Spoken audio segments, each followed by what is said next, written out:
Salvador. Mm. Sí, estaba que Nayef ya nos estaba comentando acerca de la utilización de la tecnología de los drones en esta guerra allá en Gaza. Eh, bueno, pues ¿podrías agregar algo más, Nayef, por favor, acerca del tema?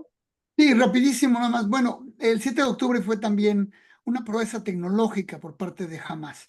El hecho de cómo utilizaron ellos los drones, cómo utilizaron sus cohetes, las incursiones que hicieron en parapentes, la llegada por el mar también con otros drones. En fin, también ellos hicieron un despliegue tecnológico para el cual venían preparándose desde hacía mucho tiempo. Y fue muy impresionante, fue muy costoso en vidas y, y muy humillante, extremadamente humillante para uno de los ejércitos más poderosos del mundo y puso en entredicho toda la cuestión de la seguridad. Es decir, Israel es un estado que se ha creado en base a la seguridad, en base a la falacia de que mediante la represión de los vecinos, mediante el sometimiento de los vecinos y de la población nativa, vas a tener seguridad. Y bueno, jamás logró demostrar que no era así y que bastaba con que, una vez más, que desde la plantación, desde el campo de concentración, se organizaran y estructuraran un ataque, podían hacerle mucho daño al opresor. Ahora, también hay que contar con que es absolutamente incomprensible cómo hubo tantas señales que Israel pudo detectar, pudo saber. Hay ahora muchísimos testimonios, incluso desde adentro del ejército, de gente desde el ejército israelí que saben que venía un ataque fuerte y que fueron ignorados, que todas las llamados de atención que hicieron a sus superiores fueron ignorados sistemáticamente. Y el ataque de Hamas era sí un intento de poner un punto, un punto y, no sé si un punto y aparte, pero por lo menos un punto y seguido a lo que estaba sucediendo, pero también era una necesidad desesperada de parar las negociaciones que estaban llevando a cabo sin tomar en consideración al pueblo palestino. Negociaciones ya entre Israel, Estados Unidos, Arabia Saudita, Jordania, en fin, Egipto. Ya nadie se preocupaba de incluir a los palestinos en las nuevas negociaciones, en todos estos tratados abrámicos que se hicieron. El último en ser incluido o en ser considerado eran los palestinos. Para jamás eso era inaceptable y desde cualquier punto de vista es entendible. No puedes permitir de por sí que estás en una situación de desesperación, que toda tu supervivencia y tu futuro quede fuera de tus manos, sin ninguna posibilidad de negociación. Ahora, no es como si ahorita hubiera negociación. Yo no sé si se ganó algo, yo no sé. Lo único que se hizo fue que definitivamente lo que se hizo fue se aceleró el genocidio. Sí, efectivamente. eh, y vemos que el mundo está impasible frente a esta situación. Unas Naciones Unidas que pues no atina a encontrar el camino para acabar con esta guerra o para ir en un proceso de pacificación o por lo menos de alto al fuego. Eh, y pues también recuerdo, Alberto, que en un artículo tuyo comentaste que la sociedad civil tenía mucho que hacer al respecto, pero hemos visto que efectivamente hay marchas, quejas, denuncias, eh, pero esta guerra no ha parado y parece ser que no va a parar pronto, desafortunadamente.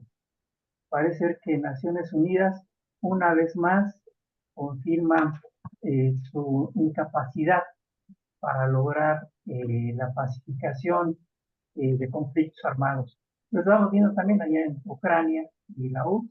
Y bueno, pues acá también, en este conflicto que amenaza eh, con extenderse e intensificarse, porque ya algunos analistas están escuchando que pues no descartan un posible uso de una bomba nuclear en esta situación. Ojalá sea una predicción que jamás ocurra, pero sin embargo, eh, la guerra entre Irán e Irak, perdón, Irán e Israel, pues puede ser un aviso acerca de esto. Alberto. Sin duda, yo estoy pensando ahorita después de escucharte, Nayaf, que efectivamente una dimensión que nosotros, coincidiendo contigo, una dimensión que nosotros tenemos que tomar en cuenta, yo diría de orden antropológico, de orden psíquico, es el hecho de que la guerra pues tiene un efecto particular en la psique humana, ¿no? Digamos, deja una huella muy profunda en la psique humana y creo que parte del discurso de legitimación que intentan las fuerzas armadas israelíes, pues consiste en plantear que no existía otra opción que realizar esta masacre, cosa que hay que combatir en el terreno del imaginario y de la opinión pública, pero también y sobre todo en una especie de fetichización de la tecnología, como si la superioridad tecnológica volviera tu dominio completamente ineluctable, ¿no? Soy tan sofisticado tecnológicamente que no te me puedes revelar, que no hay ningún resquicio para que te puedas revelar. Y en ese contexto, yo creo que es muy importante contraponer a esa fetichización de la tecnología militar cosas que son del orden humano, ético, humanitario, que están por encima de los drones, de los aviones, de las bombas, que tienen que ver con el orden social, con el tejido social humano. Y en ese contexto, es decir, no estoy menospreciando, al contrario, valorando la importancia que tiene analizar, y en eso coincidimos completamente, el uso de la tecnología, los riesgos que implica, pero creo que a eso justamente habría que contraponerle un fuerte movimiento pacifista que no se deje deslumbrar, que no se crea impotente frente a lo que está ocurriendo. Si hay alguien que puede ahorita parar este conflicto atroz, no digo que sea fácil, ni digo que esté a la vuelta de la esquina, ni que sea lo más probable, pero si hay alguien que puede parar este conflicto en este momento, es una gran potencia que se llama la sociedad civil global. Y en ese contexto, pues tenemos que movernos, ¿no? ¿Cómo le hacemos para presionar a nuestros gobiernos para que tomen las medidas adecuadas? ¿Cómo le hacemos para, pues en primer lugar, ganar la lucha en el terreno del imaginario de que esta guerra es bestial? Estamos ante un proceso de colonización en pleno siglo XXI, porque incluso yo diría, nuestra demanda no tiene que ser nada más el cese al fuego y que siga la colonización, que siga la opresión brutal por parte de un sector de la sociedad israelí. Conste que digo un sector, no de toda la sociedad israelí, pero de un sector de la sociedad israelí en contra de las poblaciones internas de Israel y en contra de los vecinos y de los palestinos. Y sobre todo, pues yo creo que ahora estamos ante un riesgo muy grande. Yo creo que el objetivo político de Israel consiste en desplazar o sea, totalmente a la población palestina de Gaza, de Cisjordania y de Jerusalén del Este. Y quieren crear un solo Estado que sea israelí, sin palestinos o al menos sin autoridad palestina y sin Estado palestino. Y en ese contexto yo creo que parte de la tarea informativa, que parte de lo que podríamos hacer desde los medios de comunicación, pues es también hablar de la importancia que tienen las iniciativas en contra del genocidio. ¿Cómo no se va uno a sentir orgulloso, por ejemplo, de que el 26 de enero de este año México haya celebrado la emisión por parte de la Corte Internacional de Justicia de medidas provisionales para prevenir y sancionar el delito de genocidio en en la Franja de Gaza? La Corte ordenó al Estado israelí tomar medidas para que no se cometan actos de genocidio, lo cual incluye el asesinato, el daño físico, el sometimiento a condiciones de existencia que impiden la vida, los atentados contra el nacimiento de niñas y niños, además de que ordenó pues tomar medidas para permitir el acceso de ayuda humanitaria y la preservación de evidencias. Obviamente una lectura pues desesperada, entendible, del hecho de que se haya dictado la medida y continúe la guerra, incluso que se intensifique, podría ser pues de que no sirve para nada. Pero yo creo que lo que tenemos que hacer valer es que justamente Israel está haciendo volar, está violando el derecho internacional. De alguna manera, pues lo que tenemos que hacer es nosotros exigir que Israel se ajuste a estas medidas, que se ajuste a las leyes de guerra. A veces uno piensa como un lugar común que en la guerra y en el amor se vale todo, y por supuesto que no. Por supuesto que no existen normas claramente establecidas respecto a cómo debe conducirse un comandante militar en el campo de batalla.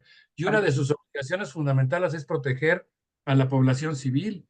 un comandante, un capitán, un coronel que entra con una columna de tanques a Beirut, bueno, ahora les está costando mucho trabajo, pero que entre al territorio libanés, que además de que está violando la legalidad internacional, pero tiene la obligación de proteger a la población civil. No puede hacer lo que quiera con las mujeres, con los niños, con la gente que va encontrando a su paso. Entonces, Alberto, pues sí, yo creo que yo entiendo tu postura, ojalá fuera así, pero yo soy escéptico, Nayef, con relación al papel de la sociedad civil. Este, yo siempre en este tipo de situaciones pues soy optimista, pero Alberto, las cosas se están agudizando. No sé qué opinen, Nayef. Bueno, estoy totalmente de acuerdo con Alberto, pero también, como tú, Eh, y estoy seguro que también, Alberto, somos escépticos, o sea, yo te voy a decir, llevo un año de desconsuelo, un año realmente de ver con esta terrible impotencia que tenemos todos de estar siguiendo este conflicto, el primer genocidio en la historia que ha pasado por streaming, ¿no?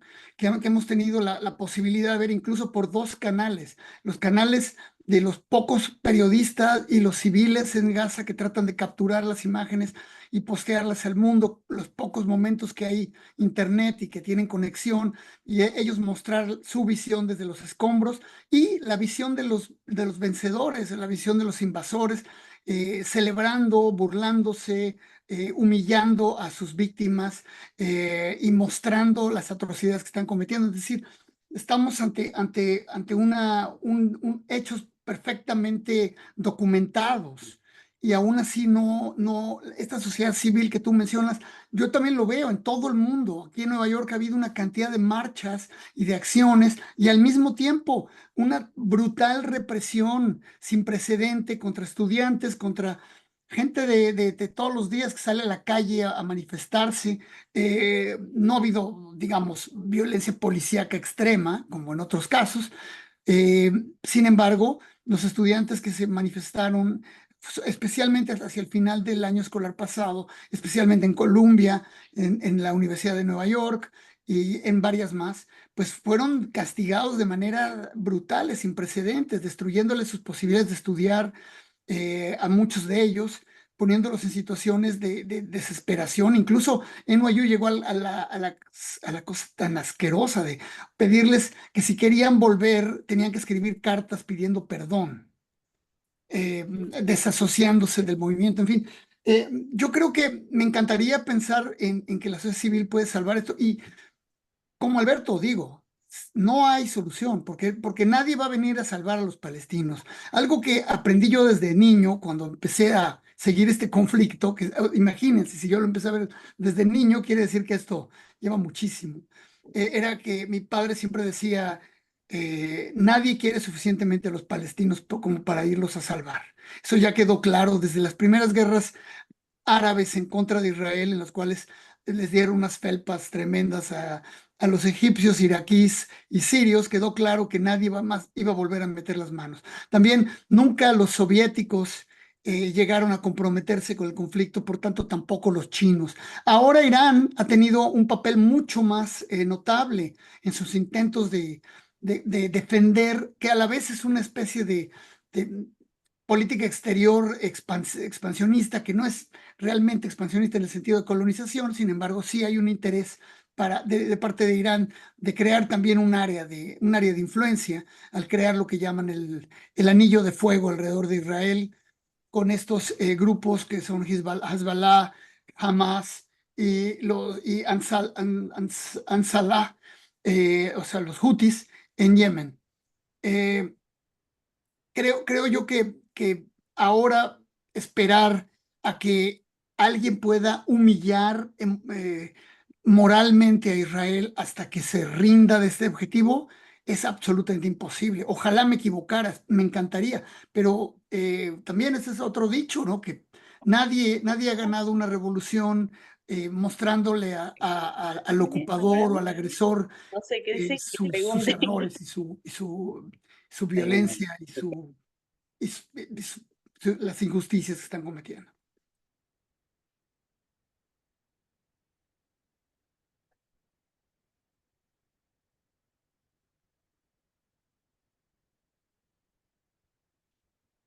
Tienes apagado tu micrófono, Carlos, no te escuchamos. Sí, no te escucho. No. José Luis Camacho creo que tiene un comentario que hacer, profesor de la Facultad de Ciencias Políticas y Sociales de la UNAM. No sé si lo pueda hacer por esta vía. Ahorita vemos. Eh, Bien, bueno, pues efectivamente hemos descrito cómo es que se ha venido desarrollando este conflicto y los riesgos y las amenazas que esto implica para la región y el mundo. Eh, Imaginemos un conflicto ah, agudizado entre Israel e Irán. Y bueno, pues los precios del petróleo se irían por las nubes, se generaría una crisis económica internacional. Eh, ojalá la prudencia, dentro de nuestro escepticismo, la prudencia todavía tenga un valor entre la actitud genocida de Benjamín Netanyahu, que por cierto eh, está aprovechando esta guerra para no caer en su gobierno, ¿verdad? Porque ya antes del 7 de octubre del año pasado tenía fuertes demandas porque quería violentar la constitución israelí y hacerse de más poder. Antes de este 7 de octubre hubo muchas marchas, estaba muy desacreditado y esta guerra le ha servido para sostenerse en el poder por lo pronto, ¿verdad? No hay que olvidar. Perdón, déjame, acabas de decir algo fundamental y disculpa, me hubiera gustado decirlo antes, pero bueno, más que la sociedad civil defendiendo a la humanidad, defendiendo lo más importante, los valores más importantes de nuestra especie, lo que acabas de decir es fundamental. La única manera, yo creo, que podrían detener a esto es por la parte económica. En algún momento en que se vuelve insostenible para los Estados Unidos seguir dando armas, en algún momento en que el petróleo llegue a $100 el barril o más, o $1,000 el barril, ahí se podría acabar el conflicto. Ahí la humanidad podría regresar. Perdón, discúlpame la interrupción. Lamentablemente no son razones humanitarias lo que podrían detener el conflicto, sino una crisis económica. Caramba, ¿en qué mundo estamos? Eh, También quería ver si podemos, Alberto, quizá podamos un poquito abordar rápidamente la postura del gobierno mexicano, ¿no? Frente a este conflicto. Yo recuerdo que en un inicio el expresidente Andrés Manuel López Obrador fue muy cauto en postura frente a este conflicto, obviamente siempre llamando a la paz, al diálogo, y sin embargo no hubo una condena contundente a lo que ya se prefiguraba como un genocidio, porque un mes después de iniciado este conflicto, esta agudización del conflicto, ya había 3.000 muertos en Gaza, ¿no? Entonces yo creo que, eh, ¿cómo has visto tú el desarrollo de la postura del gobierno mexicano frente a este conflicto? Acordémonos que allá en el ataque del 7 de octubre, el joven Orión Hernández fue una víctima mortal de este ataque de Hamas. Por favor, Alberto, si quieres agregar algo. Sí, bueno, yo estaba expresando hace un momento una idea que quería redondear y que ahora redondeo. Yo pienso que nosotros tenemos que explorar cuáles son las herramientas y los instrumentos que tenemos para cumplir con nuestra responsabilidad de tratar de frenar el conflicto. Y en ese contexto yo creo que hay una correlación muy clara entre el retroceso de las posturas progresistas, humanistas, revolucionarias en cada uno de los diferentes países y la, digamos, precipitación, el fortalecimiento de las tendencias militaristas, agresivas, belicistas. Digamos, hay un binomio contrarrevolución, militarismo que va de la mano.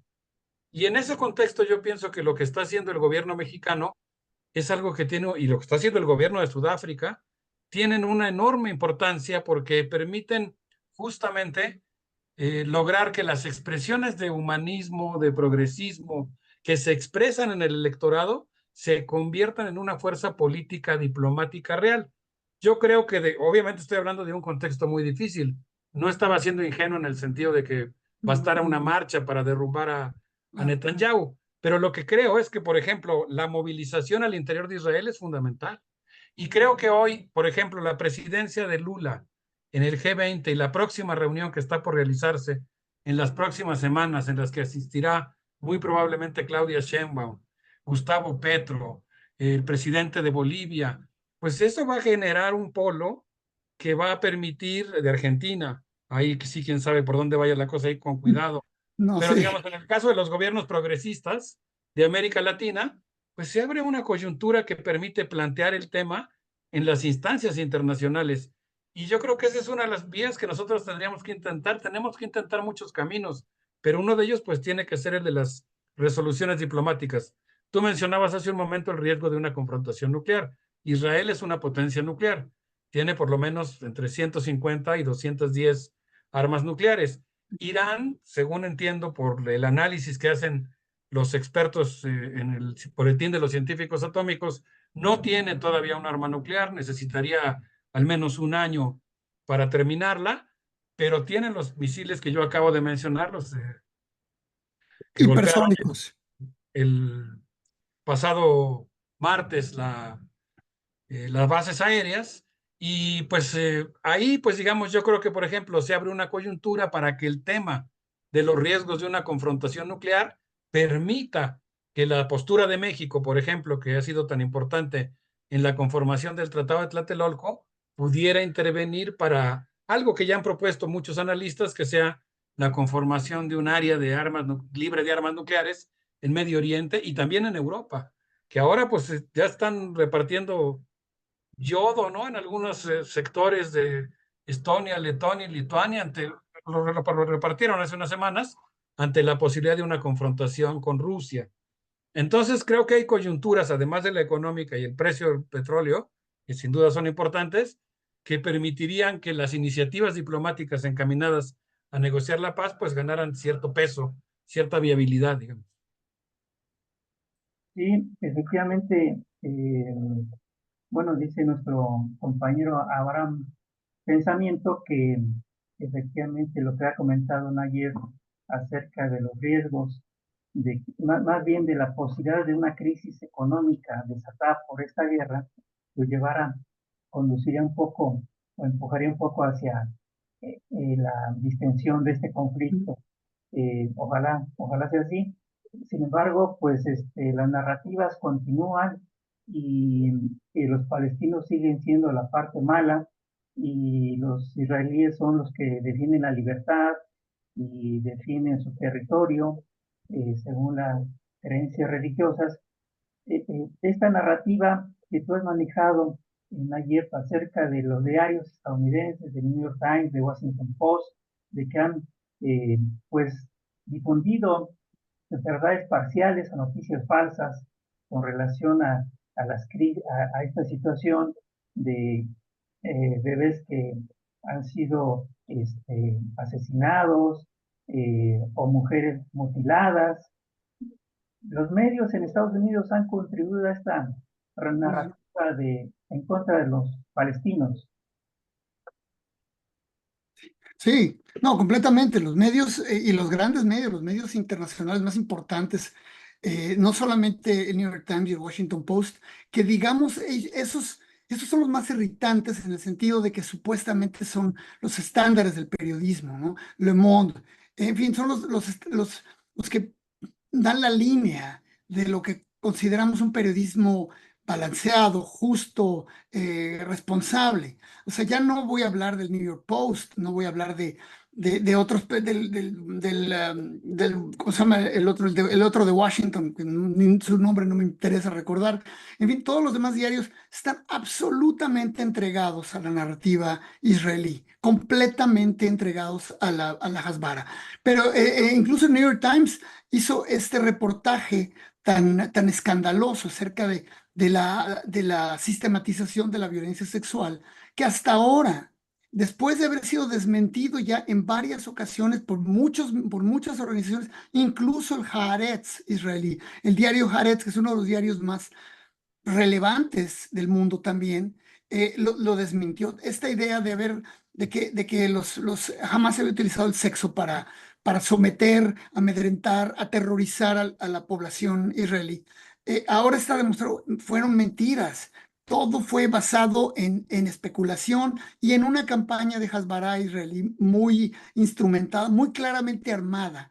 No fue algo espontáneo que surgió. Y eso no es lo único, lo de los bebés muertos, bueno, eso fue absolutamente increíble. El único bebé que murió el 7 de octubre fue por un balazo y fue con su madre. No hubo ningunos bebés quemados, decapitados, desmembrados.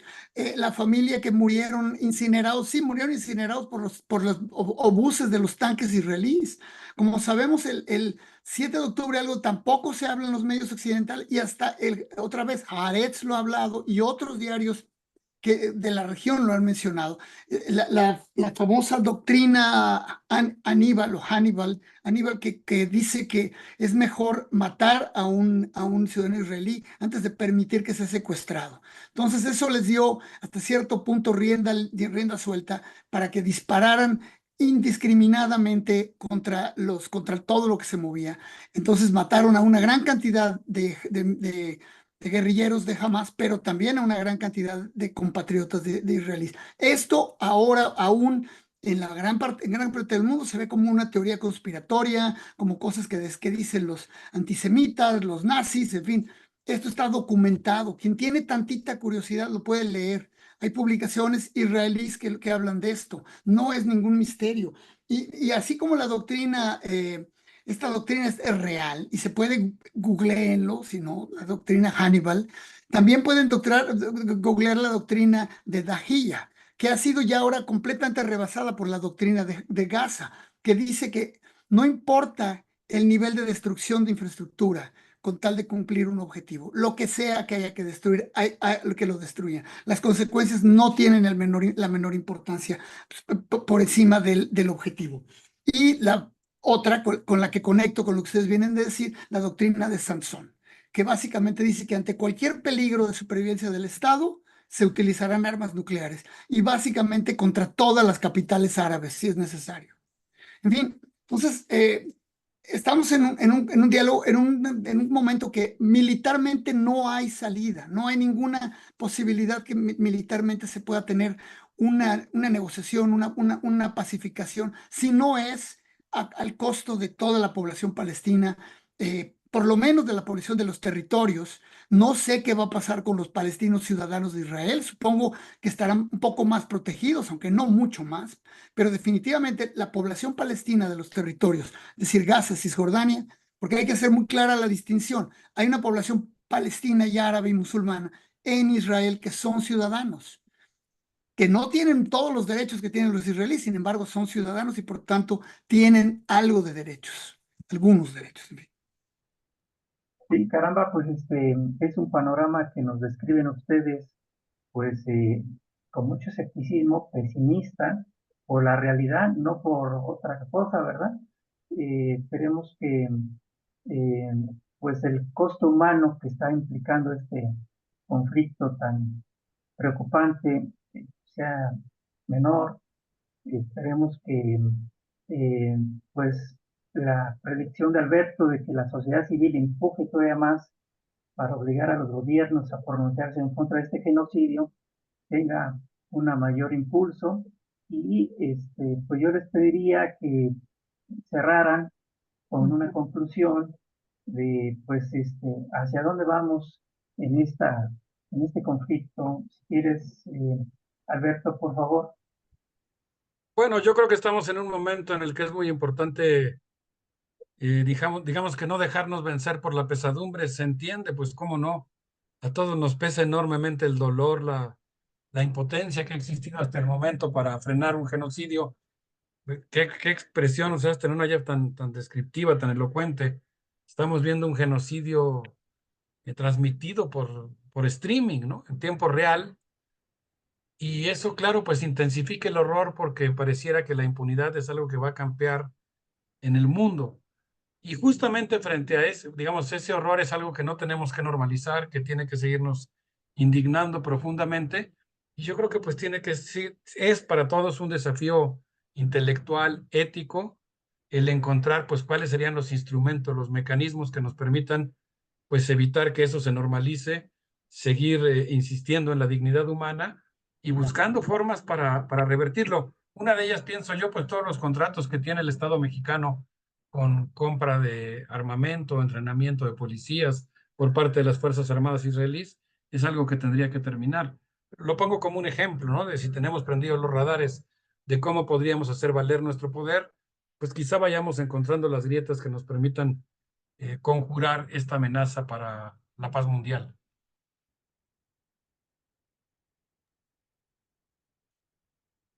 Ojalá que así sea, Alberto, porque sí, esperemos que también las autoridades mexicanas y la sociedad civil, como tú dices, también emprendan acciones más contundentes.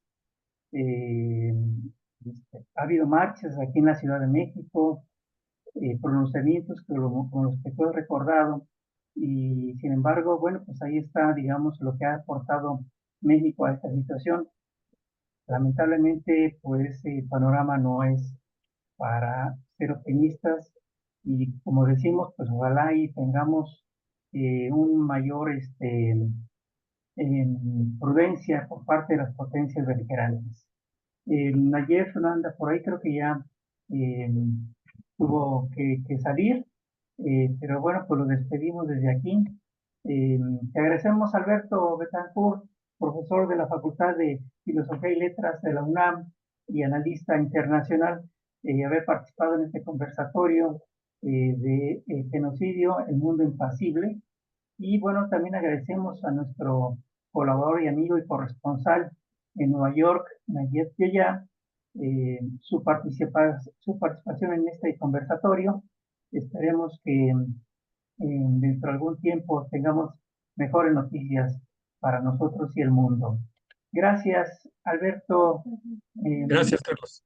Eh, Gracias. Allá anda por aquí, eh, se está conectando Nayef todavía. Vamos a ver, todavía si se puede conectar Nayef para despedirse. Sí, Eh, disculpa, ¿me escuchan? sí, sí, sí, te escuchamos. No sé si tengo señal, algo, mira, lo que de siempre pasó mágicamente, me quedé sin señal justo en este momento. Bueno, Adelante, un breve bueno, comentario de cierre, por favor. sí, bueno, nada más, mira, lo que quisiera decir es que, bueno, ha sido un honor y un placer estar con ustedes. Como siempre, Alberto, tienes comentarios súper agudos y realmente me da muchísimo gusto conversar contigo. Carlos, has hecho un síntesis formidable de esto y como siempre tu manejo y moderación de las mesas es espléndido. Les agradezco mucho a la revista, a ustedes, de seguir poniendo el ojo en esto, de no dejarlo, de no aceptar la normalización de las atrocidades, de no rendirnos ante estos horrores y sí a creer un poco en lo que dice Alberto, que seguir presionando, seguir dándole valor a nuestro trabajo periodístico, a nuestro trabajo como ciudadanos, de oponernos a esto es importante, que es lo que tenemos que seguir haciendo, tenemos que insistir en ello hasta el último momento. Me parecieron buenísimos los comentarios de Abraham Mendoza, que ya ni pudimos comentarlos, me da pena, pero porque dijo muchas cosas en el chat que valían la pena mencionar. Eh, y lo único que creo es que, como ustedes dicen, las consecuencias que siguen son aterradoras, así como hoy vemos como un hecho, como un fait accompli, un genocidio con toda la de manera indiscriminada y de manera sin ninguna ni mesura, sin ningún temor a represalias, me temo que podamos llegar en algún momento también a no sé si a una guerra nuclear, pero por lo menos a un ataque nuclear de parte de los israelíes, obviamente. Y no sé si esto también se va a perdonar, también se va a tolerar, también va a salir Kamala Harris a decir, bueno, es que Israel puede defenderse a sí mismo, ¿no? Debe defenderse. Y además, la última cosa que quiero decir, esta idea de la defensa, de que Israel tiene derecho a defenderse, es la primera mentira de este combate, de esta ocupación, de este apartheid. No, un Estado que ocupa a un pueblo no tiene derecho a defenderse de esta manera bélica, no más que por medidas policíacas. Entonces, basta ya de decir que se necesitan bombas de 2.000 toneladas, de 2.000 kilos, para someter una población irredenta, subversiva, rebelde. En fin, eso sería lo último. Hay tanto más que decir, pero bueno. Nayef, gracias por tus comentarios siempre agudos, inteligentes, que esclarecen el panorama de esta crisis lamentable. Gracias, Nayef, gracias, Alberto. Buenas tardes. Gracias a ustedes, un gusto. Hasta pronto. Buenas tardes. Hasta luego.